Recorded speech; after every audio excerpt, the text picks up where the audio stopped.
Donc, je me présente, je suis Mansour Zeiri, donc professeur en géotechnique environnementale à l'INIS. J'assure l'enseignement des modules, si vous voulez, de géologie de l'ingénieur, des calculs des fondations, de la mécanique des sols et des études d'impact sur l'environnement au niveau du département. J'ai également des encadrements de thèse parce que j'ai une activité de recherche, je dirige un laboratoire de recherche, le laboratoire eau, énergie, environnement de l'INIS. Et j'ai pas mal, si vous voulez, d'autres activités, que ce soit l'organisation, la participation à des conférences, que ce soit nationales ou internationales.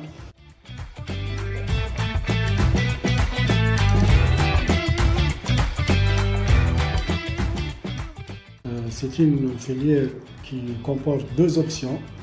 D'accord. Donc l'option bâtiment et pathologie et l'option pont et chaussée et pathologie. Donc bâtiment, bien sûr, vous savez que la majorité des constructions sont des bâtiments et tout ce qui est infrastructure, les routes, les ponts, les échangeurs, tout ça, bien sûr, c'est deuxième option.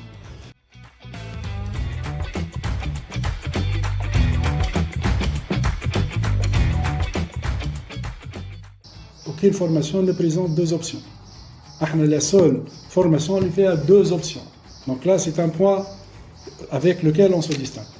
On a introduit par rapport aux autres formations ingénieurs en génie civil en Tunisie, comme Fellini, ou Lansit, Banzart, etc., l'aspect pathologie. On a introduit la pathologie qui a été une caractéristique de notre filière. On commence à avoir d'un ensemble de constructions, que ce soit en infrastructure, des ponts ou en bâtiment, on a beaucoup de constructions qui commencent à présenter des défauts. On a vu un patrimoine, si vous voulez, de bâtiments et d'infrastructures qui date depuis 50 ans et plus.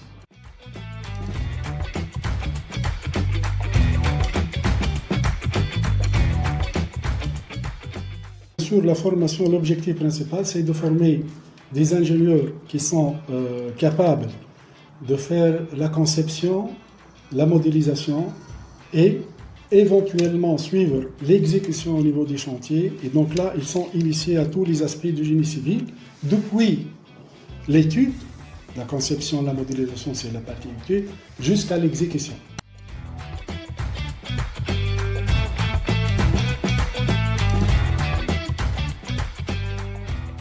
الهندسة المدنية عندها beaucoup de points communs. D'accord. Donc là, essentiellement, elle se distingue au niveau de la construction, l'ouvrage, la construction par exemple des ponts, la construction au niveau des bâtiments, donc c'est spécifique par rapport aux autres formations. Il y a d'autres recoupements. On a quelques points communs avec le génie des matériaux concernant les matériaux de construction. Avec la géologie, bien sûr, la partie géologie d'ingénieur, la partie géotechnique, qui est également traitée au niveau des... D'accord. On fait, par exemple, dans un bâtiment, il y a un équipement électrique et donc on fait une connexion avec le génie électrique.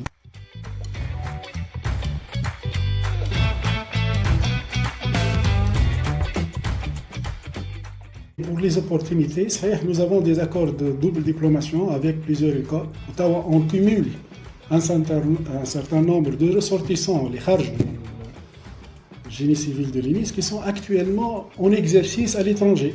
Bien sûr, il y a les voies qui facilitent, si vous voulez, cette intégration à l'étranger. On a deux voies. On a la double diplomation, d'accord, et on a les projets de fin d'études.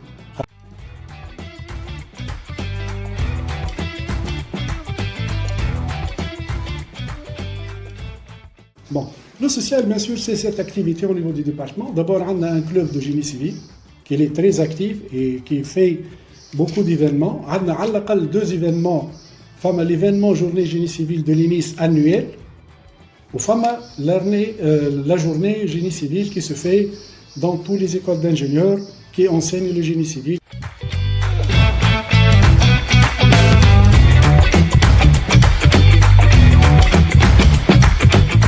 Ça se résume, si vous voulez, les compétences techniques essentiellement, l'étude.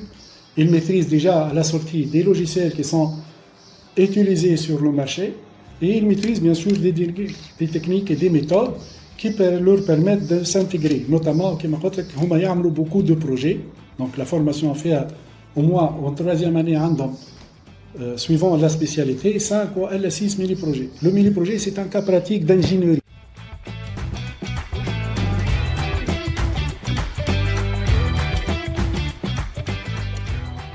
Là, actuellement, on reçoit des demandes d'emploi et on ne trouve pas, bien sûr, des ingénieurs pour les répondre. C'est-à-dire, on a passé par une période, si vous voulez, où la demande, elle est pas très importante, mais actuellement, dans les circonstances actuelles, ils sont très très bien recherchés. D'accord? Donc, ils trouvent, si vous voulez, l'offre, elle est, pour le génie civil au moins, elle est très promoteuse et ils ne risquent pas de chômer. Hein. Donc, automatiquement, on ne connaît pas des gens qui ont eu le diplôme et qui sont au chômage.